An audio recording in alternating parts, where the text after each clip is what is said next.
Assalamualaikum teman-teman, welcome to my channel. Jangan lupa like dan subscribe ya. Hari ini saya akan membahas tentang jumlah ismiyah dan contohnya. Apa sih jumlah ismiyah itu? Jadi jumlah ismiyah adalah kalimat yang terdiri dari susunan mubtada dan khobar. Apa sih mubtada itu? Mubtada dalam bahasa Indonesia bisa disebut dengan subjek. Subjek yaitu orang yang melakukan pekerjaan, sedangkan khobar bisa disebut dengan predikat, yaitu kata keterangan. Berikut definisi jumlah ismiyah dalam kitab Nahwu Wadih. Kullu jumlatin tatarakabu minal mubtada wal khobar, yaitu artinya kalimat yang tersusun dari mubtada dan khobar. Langsung saja ke contohnya ya. Contoh jumlah ismiyah yang pertama yaitu menggunakan lafaz ursum. Contohnya Yusufu qala ursum fisabburati, yang artinya Yusuf berkata, gambarlah di papan tulis. Nah, contoh tersebut dinamakan jumlah ismiyah karena terdiri dari mubtada dan khobar. Mubtadanya yaitu berupa lafaz Yusuf, khobarnya berupa lafaz qala. Adapun lafaz ursum kedudukannya menjadi fiil, selanjutnya yaitu fiil amar. Kenapa? Karena menunjukkan kata perintah, yaitu gambarlah. Lafaz ursum berasal dari kata rosama yarsumu yang mengikuti wazan fa'ala yaf'ulu. Lanjut ke contoh yang kedua yaitu menggunakan lafaz la taghsil. Contoh jumlah ismiyahnya yaitu ummi qalat la taghsil fil laili. Ibu berkata jangan mandi di malam hari. Nah, contoh tersebut merupakan contoh jumlah ismiyah karena diawali dengan isim yaitu berupa nama yaitu ibu. Lafaz la taghsil kedudukannya menjadi fiil, selanjutnya yaitu fiil nahi karena menunjukkan kata larangan yaitu jangan mandi. Lafaz la taghsil berasal dari kata ghasala yaghsilu mengikuti wazan fa'ala yaf'ilu. Contoh jumlah ismiyah yang ketiga yaitu menggunakan lafaz audan. Ahmadu audan minal madinati, artinya Ahmad kembali dari kota. Contoh tersebut dinamakan jumlah ismiyah karena terdiri dari mubtada dan khobar. Mubtadanya yaitu berupa lafaz Ahmadu, yang khobarnya yaitu berupa lafaz audan. Audan kedudukannya menjadi isim, selanjutnya yaitu isim masdar karena menunjukkan suatu peristiwa tapi tidak terikat dengan waktu. Lafaz audan berasal dari kata ada ya'udu mengikuti wazan fa'ala yaf'ulu. Lanjut ke contoh yang keempat yaitu menggunakan lafaz al-hafiru. Contohnya al-hafiru mahirun, yang artinya seorang penggali itu mahir. Adapun contoh tersebut dinamakan jumlah ismiyah karena terdiri dari mubtada dan khobar.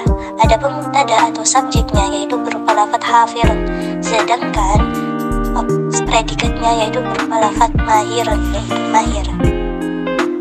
Lafaz hafirun kedudukannya menjadi mubtada yaitu selanjutnya isim fa'il karena menunjukkan subjek atau pelaku pekerjaan. Lafaz hafirun dari kata hafaroh yahfiru yang mengikuti wazan fa'ala yaf'ilu. Lanjut ke contoh yang kelima yaitu menggunakan lafaz mardumun.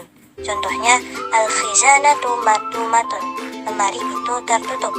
Adapun jumlah tersebut dinamakan jumlah ismiyah karena terdiri dari mubtada dan khobar.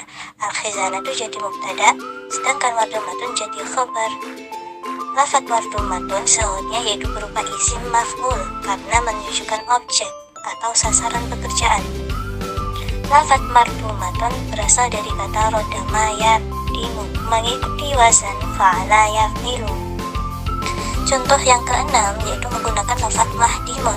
Contohnya al-baitu mahdimun fil laili, rumah itu runtuh di malam hari. Adapun jumlah tersebut juga dinamakan jumlah ismiyah karena terdiri dari mubtada dan khobar. Mana mubtadanya yaitu berupa lafaz al-baitu, sedangkan khobarnya berupa lafaz mahdimun. Lafaz mahdimun kedudukannya menjadi khobar, selanjutnya yaitu berupa isim zaman karena menunjukkan waktu. Lafaz mahdimun berasal dari kata hadama yahdimu yang mengikuti wazan fa'ala yaf'il.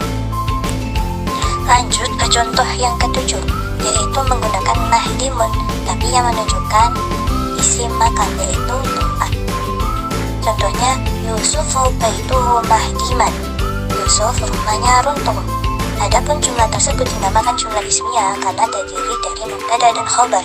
mubtada'nya yaitu berupa lafaz Yusuf karena menunjukkan subjek, sedangkan khobarnya yaitu berupa lafaz baituhu yang menunjukkan predikat. Lafaz mahdiman kedudukannya menjadi maf'ul, yaitu seghotnya berupa isim makan karena menunjukkan tempat, yaitu rumah yang runtuh. Lafaz mahdiman dari kata hadama yahdimu yang mengikuti wazan fa'ala yaf'ilu. Lanjut ke contoh yang ke-8, yaitu menggunakan lafaz al-mikwadu. Contohnya, al-mikwadu tawilun, tali itu panjang. Al-mikwadu ini menjadi mubtada, sedangkan tawilun menjadi khobar karena menerangkan tentang mubtada'nya. Al-mikwadu kedudukannya menjadi mubtada, sahutnya yaitu berupa isim alat, yaitu menunjukkan alat berupa tali. Lafaz mikwadun berasal dari koda yakudu yang mengikuti wazan fa'ala yaf'ulu. Nah, lanjut ke contoh yang terakhir, yaitu menggunakan lafaz al-mizlaju. Contohnya, al-mizlaju jamilun, kancing itu cantik. Lafaz al-mizlaju kedudukannya menjadi mubtada, sedangkan jamilun menjadi khabar yang menerangkan tentang mubtada'nya, maka jumlah tersebut dinamakan jumlah ismiyah. Lafaz mislajun sahutnya berupa isim alat, yaitu karena menunjukkan lafaz kancing atau yang disebut dengan alat. Al-mislaju berasal dari kata zalaja yasliju yang mengikuti wazan fa'ala yaf'ilu. Nah, itu tadi tentang jumlah ismiyah dan contoh-contohnya. Semoga bermanfaat. Terima kasih. Wassalamualaikum warahmatullahi wabarakatuh.